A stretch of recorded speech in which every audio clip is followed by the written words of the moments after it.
ومن أحسن قولا ممن دعا إلى الله. بسم اللہ الرحمن الرحیم. السلام علیکم ورحمۃ اللہ وبرکاتہ.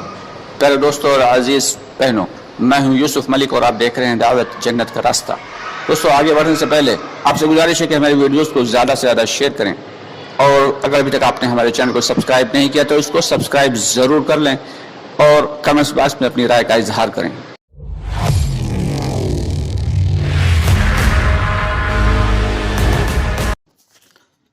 بسم اللہ الصلاۃ والسلام علی رسول اللہ صلی اللہ علیہ وسلم. آگے آ جائیے. میں اللہ رب العالمین کا شکر و احسان اور کرم ہے کہ اللہ تعالیٰ نے ہم سب کو دعوت کی محنت پہ مجتمع فرمایا ہے اور اس گشت والے عمل کے لیے قبول فرمایا ہے. یہ بہت اونچا عمل ہے. اس کے اتنے فوائد ہیں اور اتنے فضائل ہیں کہ فرماتے ہیں کہ دعوت کی محنت جو ہے وہ خوبیوں کا منبع ہے، یعنی خوبیوں کا خزانہ ہے. کہ جب آدمی دعوت کی محنت سے لگے گا تو اس کے ایمان میں بھی اضافہ ہوگا کہ اللہ سے ہوتا اور اللہ کے غیر سے کچھ نہیں ہوتا. اس کا یقین دل کے اندر اترے گا. آج سب سے بڑا مسئلہ یہی بنا ہوا ہے. سب سے بڑا مسئلہ یہ ہے کہ ہماری زبان تو کہہ رہی ہے کہ اللہ سے ہوتا، لیکن نہ تو ہمارے اعمال یہ ظاہر کر رہے ہیں، نہ یہ ہمارا دل یہ قبول کر رہا ہے کہ اللہ سے ہوتا. اسباب کے اوپر سارے کے سارے لوگوں کا یقین بنا ہوا ہے کہ یہ دوا کھائیں گے تو فائدہ ہوگا، اس ڈاکٹر کو دکھائیں گے تو صحیح ہو جائیں گے. حالانکہ دوا کھانا، ڈاکٹر کو دکھانا یہ منع نہیں ہے، اسباب کو اختیار کرنا یہ منع نہیں ہے، بلکہ اسباب پہ یقین رکھنا یہ شرک ہے. اور اللہ رب العالمین کے یہاں ہر چیز کی معافی ہے، لیکن شرک کی کوئی معافی نہیں. کہ اللہ کی ذات سے، اللہ کی ذات کے علاوہ کسی کو شریک کر لینا. یہاں ہوتا تو اللہ سے ہے، لیکن اگر یہ نہیں کریں گے تو یہ اگر لفظ جو ہے یہ شیطان کا دروازہ کھول دیتا ہے. تو اسباب کا اختیار کرنا ہے، لیکن اسباب پہ یقین نہیں رکھنا ہے. یہ ایک بڑا ہی باریک مسئلہ ہے کہ فرماتے ہیں ایمان جو ہے وہ امید اور خوف کے درمیان ہے. کہ اللہ تعالیٰ سے امید اتنی ہو کہ اللہ تعالیٰ ہمارے سارے چھوٹے بڑے سارے کے سارے گناہ معاف کر دیں گے، اور اگر دنیا کے سارے لوگ جہنم میں چلے جائیں گے لیکن پھر بھی اللہ تعالیٰ ہمیں معاف کر دیں گے اور جنت میں داخل فرما دیں گے. امید اتنی زیادہ ہو اور خوف اتنا زیادہ ہو کہ اپنے چھوٹے اور بڑے گناہوں پہ اتنا آدمی کڑ رہا ہو اور خوف کھا رہا ہو اور ڈر رہا ہو کہ دنیا کے سارے لوگوں کو اللہ تعالیٰ بھلے معاف کرتے ہیں، لیکن ہمارے گناہ تو ایسے ہیں کہ اللہ رب العالمین انہیں کبھی معاف نہیں کریں گے. اب اتنا اس بات کا خوف بھی ہو تو دل کے اندر یہ جو خوف ہے اور یہ جو امید ہے کہ اللہ کی رحمت سے امید اور اللہ کا خوف، ان دونوں چیزوں کے درمیان ایمان رہتا ہے. نہایت باریک مسائل ہیں، لیکن افسوس کہ ہم لوگوں نے دین کو سیکھا نہیں، دین کے مذاکروں میں بیٹھے نہیں، اور دین کے جاننے والوں کے پاس ہم نے اپنا وقت گزارا نہیں، جس کی وجہ سے آج حالات یہ بنے ہوئے ہیں کہ ہم ظاہری اعتبار سے تو ایمان والے ہیں، لیکن باطنی اعتبار سے منافقین سے بھی زیادہ گئے گزرے ہیں. اللہ ہم سب کی حفاظت فرمائے. کہ اللہ کے نبی صلی اللہ علیہ وسلم کے دور میں منافقین کا بھی یہ حال تھا کہ وہ 5 وقت کی نماز اہتمام کے ساتھ پڑھا کرتے تھے، آتے تھے پابندی سے جماعت کے ساتھ پڑھتے تھے، 5 وقت کی نماز ان کی نہیں چھوٹتی تھی. لیکن آج ہم اپنے آپ کو ایمان والا ہونے کا دعوے دار بتاتے ہیں اور جنت کا حقدار بتاتے ہیں، اور اس کے باوجود اللہ کے سب سے بڑے جو عمل ہے اس عمل کو ہی چھوڑے بیٹھے. ہمارے کتنے ایمان والے بھائی، کتنے مسلمان بھائی نماز جیسے سب سے اہم رکن کو چھوڑے بیٹھے ہیں. کیونکہ ایمان کے بعد اگر سب سے بڑا اہم مسئلہ کسی چیز کا ہے تو وہ نماز کا ہے. کہتے ہیں کہ اللہ رب العالمین کے یہاں سب سے پہلے نماز کے بارے میں سوال ہوگا. اور ایک حدیث کا مفہوم ہے کہ جس کی نماز صحیح نکلے گی تو اس کے باقی کے اعمال جو ہیں وہ اللہ تعالیٰ قبول فرما لیں گے، باقی کے نیک عمل قبول کر لیں گے. اور جس کی نماز ہی صحیح نہ ہوئی تو اس کے باقی کے اعمال بھی اکارت ہو جائیں گے، یعنی انہیں ابھی اللہ تعالیٰ قبول نہیں فرمائے گا. بندگی کا سب سے اونچا درجہ نماز کے علاوہ اس سے اونچا کوئی درجہ نہیں بندگی کا.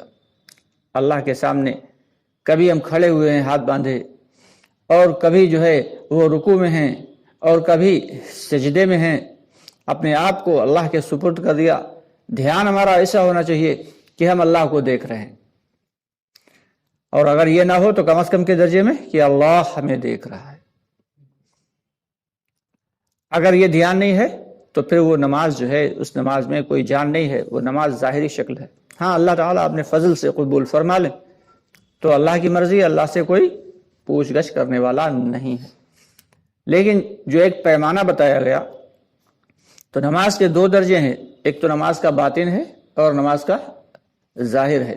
ظاہر کے اعتبار سے نماز اہتمام کے ساتھ پڑھی جائے، دوسروں کی فکر کے ساتھ پڑھی جائے، اور مردوں کے لیے باجماعت پڑھی جائے، وقت کی پابندی سے پڑھی جائے، گھنٹے دار نہ پڑھی جائے کہ کبھی پڑھ لی اور کبھی چھوڑ دی.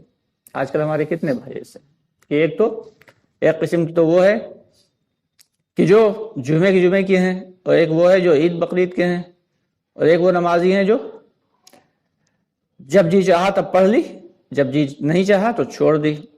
اور ایک وہ لوگ ہیں جو 5 وقت کی نماز پڑھتے ہیں.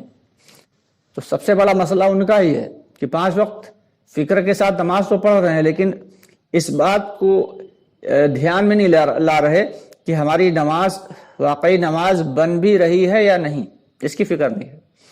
کیونکہ نماز پر اللہ رب العالمین کے بہت بڑے بڑے وعدے ہیں.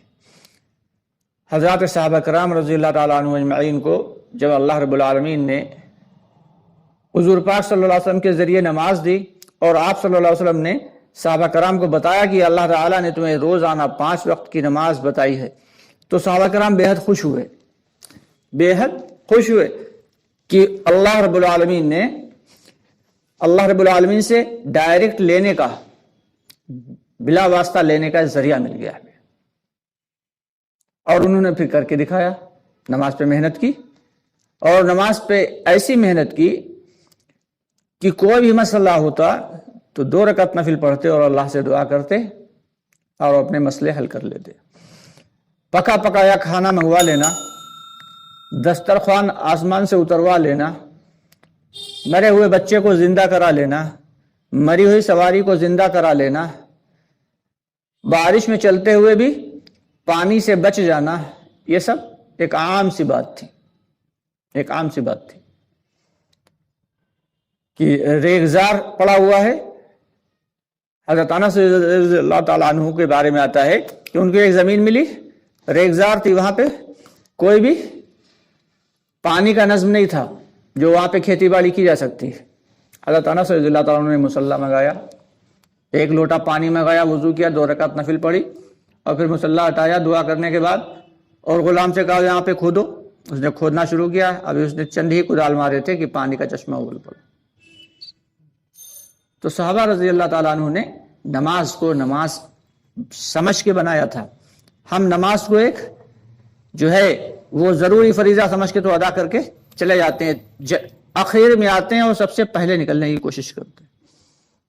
جس دن ہم لوگوں کی نماز صحیح ہو گئی اس دن سارے کے سارے مسئلے صحیح ہو جائیں گے. جس دن ہمارا یقین صحیح ہو گیا، یقین سدھر گیا، اس دن اللہ رب العالمین سارے کے سارے مسائل کو حل فرما دیں گے. سب سے بڑی چیز جو ہے وہ یقین ہی ہے. یقین کے ساتھ نماز کو پڑھا جائے کہ اسی نماز سے ہمارے سارے مسائل اللہ رب العالمین حل فرمائیں گے. 2 رکعت نفل پڑھیں کھڑے ہو کے، اور دھیان اللہ کی جانب لگا کے توجہ کے ساتھ، اور پھر اللہ سے دعا کریں. کام نہیں بنا پھر دعا کریں، پھر کام نہیں بنا پھر دعا کریں. جب تک کام نہ بنے اپنا تب تک اللہ سے دعا کرتے رہیں. ہاں اس بات کو اختیار کرنا ہے. یہ نہیں ہے کہ بنا اسباب کے ہم کسی کام کو، ایک صاحب پہنچے ایک بزرگ کے پاس، کہا حضرت دعا فرما دیجئے، ہمارے کوئی بچے نہیں ہے، بچے ہو جائیں. کہا ٹھیک ہے. پھر تھوڑے دن کے بعد پہنچے، حضرت آپ سے ہم نے کہا تھا دعا کے لیے، دعا فرما دیجئے، ہمارے کوئی بچے نہیں ہیں، بچے ہو جائیں. کہا انشاءاللہ ہم دعا کریں گے. پھر تیسری مرتبہ پہنچے، کہا حضرت آپ سے ہم نے دعا کی درخواست کی تھی لیکن شاید آپ بھول گئے. کہا نہیں بھولے تو نہیں ہے، دعا تو ہم نے کی تھی. یہ بتاؤ کیا تم نے نکاح کیا ہے؟ کہا نہیں نکاح تو ابھی نہیں کیا ہے. تو انہوں نے کہا جاؤ بے وقوف انسان، پہلے نکاح کرو جا کے، اس کے بعد پھر بچوں کے لیے دعا کرنا. تو اللہ نے اسباب اختیار کرنے کا